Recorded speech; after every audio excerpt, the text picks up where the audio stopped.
साथियों नमस्कार। पटना बिहार से मैं अमिताभ कुमार दास, आईपीएस 94 बैच, और आप देख रहे हैं मेरा अपना यूट्यूब चैनल दास बोले बिंदास। साथियों, आज है 12 जनवरी और आज बलिदान दिवस है, यौम शहादत है एक महान क्रांतिकारी का जिन्हें आज का हिंदुस्तान लगभग भूल गया है। आज मैं उसी क्रांतिकारी के बारे में, उसी शहीद के बारे में बात करूंगा।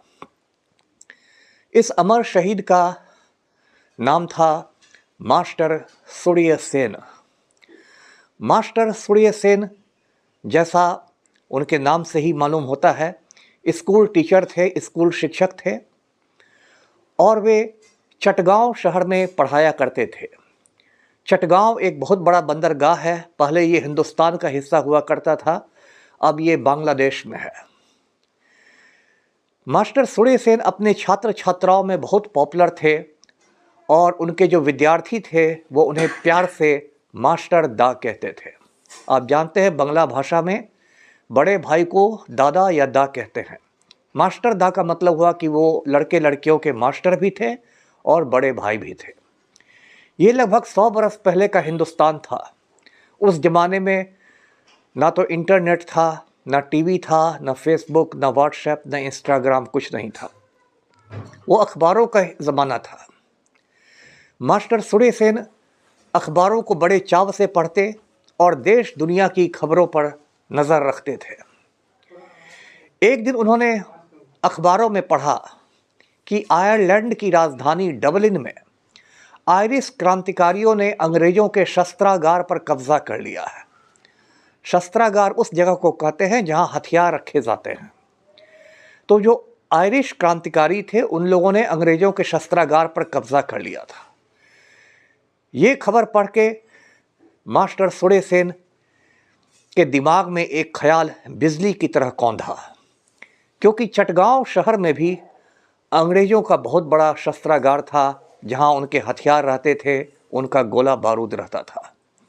मास्टर दा ने सोचा कि यदि आयरिश क्रांतिकारी हथियारों पर कब्जा कर सकते हैं तो हिंदुस्तानी क्रांतिकारी क्यों नहीं।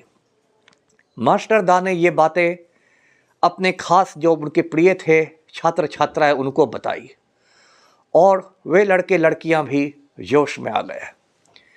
इन लोगों ने तय किया कि चटगांव शस्त्रागार पर हमले करके हथियार लूट लेने हैं। 18 अप्रैल 1930 को क्रांतिकारियों ने चटगांव के शस्त्रागार पर हमला बोल दिया। शस्त्रागार को अंग्रेजी में आर्मरी कहते हैं, इसलिए इसे इतिहास में चटगांव आर्मरी रेड के नाम से जाना जाता है। इन क्रांतिकारियों में 2 बहादुर लड़कियां भी शामिल थी। एक का नाम था प्रीति लता वदेदार और एक का नाम था कल्पना दत्त।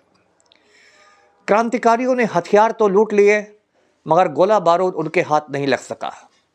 हथियार लूटने के बाद क्रांतिकारियों ने वहां भारत का तिरंगा फहरा दिया, महात्मा गांधी की जय के नारे लगाए और हिंदुस्तान की आज़ादी की घोषणा कर दी। ये इतनी बड़ी घटना थी कि पूरा ब्रिटिश साम्राज्य, ब्रिटिश एम्पायर हिल गया। ब्रिटिश साम्राज्य इतना बड़ा हुआ करता था कि कहते थे कि ब्रिटिश साम्राज्य में कभी सूरज नहीं डूबता था। जब एम्पायर के एक हिस्से में सूरज डूबता था तो दूसरे हिस्से में निकल जाता था। तो अंग्रेज लोग बिल्कुल बौखला गए।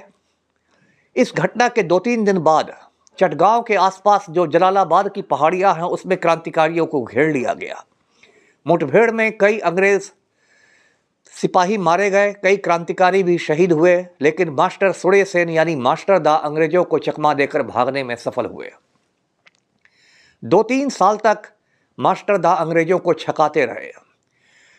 अंग्रेजों ने मास्टर सूर्य सेन को पकड़ने के लिए जितनी ताकत झोंकी उतनी ताकत पूरे ब्रिटिश राज में किसी भी दूसरे क्रांतिकारी को पकड़ने के लिए नहीं झोंकी गई थी। आकाश में हवाई जहाज से, पानी में नावों से, सड़क पर गाड़ियों से, हर तरह से मास्टर दा को घेरने की कोशिश की जाती रही, लेकिन मास्टर दा अंग्रेज़ों को चकमा देते रहे। मास्टर दा अपने एक रिश्तेदार के घर छिपे थे जिसका नाम था नेत्र सेन। तब तक अंग्रेज़ों ने मास्टर दा को जिंदा या मुर्दा पकड़ने पर 10,000 रुपये का इनाम घोषित किया था, जो उस जमाने में एक बहुत बड़ी रकम थी।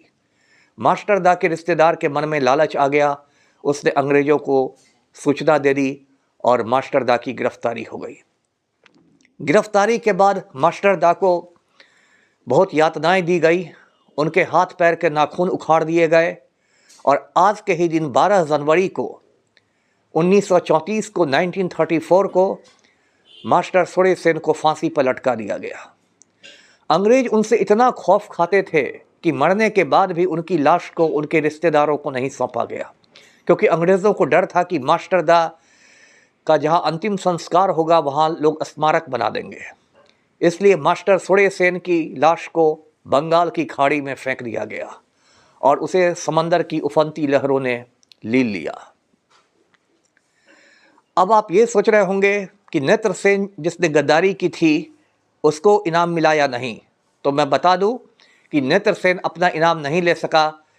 एक क्रांतिकारी ने आकर उस गद्दार की गर्दन तलवार से उड़ा दी।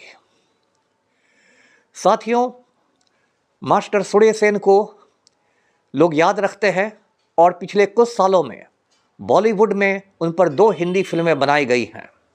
एक हिंदी फिल्म का नाम है खेले हम जी जान से, उसमें अभिषेक बच्चन ने मास्टर दा की भूमिका निभाई है, और दूसरी हिंदी फिल्म बनी है, उसका नाम है चटगांव। इसमें मनोज वाजपेयी ने मास्टर दा का रोल अदा किया है।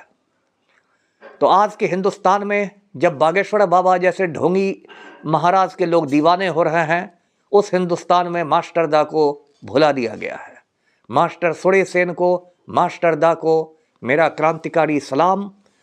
और आपको ये वीडियो कैसा लगा कमेंट सेक्शन में बताएंगे। वीडियो को लाइक करेंगे, शेयर करेंगे और इस चैनल को सब्सक्राइब करेंगे। धन्यवाद। जय हिंद।